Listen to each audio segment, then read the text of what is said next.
The former New Zealand Prime Minister Jacinda Ardern has bowed out of Parliament with a standing ovation following her farewell speech earlier. The 42-year-old spoke about the honour she's felt representing her country and steering its people through some of its hardest times, including natural disasters, the COVID-19 pandemic and the 2019 Christchurch mosque attack.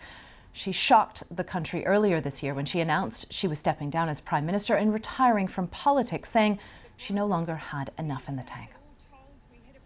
I do hope I've demonstrated something else entirely, that you can be anxious, sensitive, kind, and wear your heart on your sleeve. You can be a mother or not. You can be an ex-Mormon or not. You can be a nerd, a crier, a hugger. You can be all of these things. And not only can you be here, you can lead just like me. Nō reira, tēnā koutou, tēnā koutou, tēnā koutou katoa. Well, let's cross over to Wellington to speak to journalist Michelle Duff. She's the author of Jacinda Ardern, the story behind an extraordinary leader. Michelle, I wonder if we can start by focusing on that speech. Was it classic Jacinda Ardern, or were there a couple of surprises in there? You know what? I think that was Jacinda Ardern in full flight. We haven't seen her like this in a little while.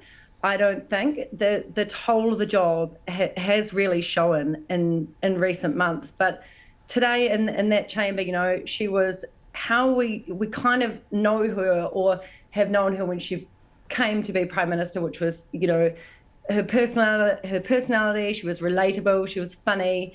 She was empathetic, and, you know, she was still really, brought the important issues to the forefront. Like, she began talking about climate change and how it was a defining issue for this generation, and imploring, you know, the other politicians to put politics aside to focus on that. What's her legacy? How has she changed the political landscape in New Zealand and beyond? You know, I really thought about that when I was reflecting on this speech, just how when she ran through some of the things that she had achieved within the New Zealand context, you know, just taking a step back, you know, this has been a leadership defined by crisis for her. You know, we had the mosque attacks on March 15th. We have had the pandemic like everyone else. We had a volcanic eruption in Whakaaro, White Island. So a lot of the change that she might have wanted to see hasn't quite come to fruition. But the things that she has done, you know, after March 15 and that awful attack, she banned semi-automatic weapons immediately. You know, she's banned conversion therapy. Her government has decriminalised abortion. So I think what she's done actually is increased the visibility of, you know, a whole swath of the population. And, you know, in the end of that speech where she talked, the part that you played where she talked about she can do this with anxiety, she can do this being a mother, you know, she's sort of shown that that is possible, that it's possible to do that and to be that. So she's stepping out of politics, but is she really stepping out of the spotlight, or do you think a certain amount of attention will always be focused on her?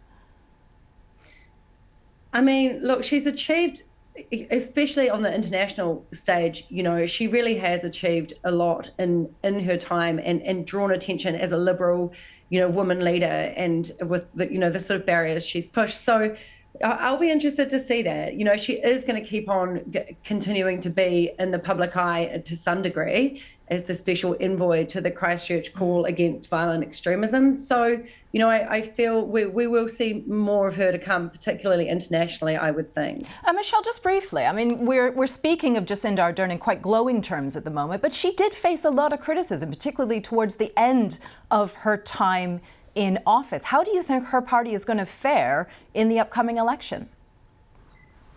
Yeah, look, that's really hard to know. I mean, I sort of did touch on this. You know, the change that she promised when she came into the prime ministership was, you know, she promised to be transformational. We've got, terrible record when it comes to child poverty, homelessness, that kind of thing. She hasn't made a huge difference. You know, those things remain issues, and if not exacerbated by COVID.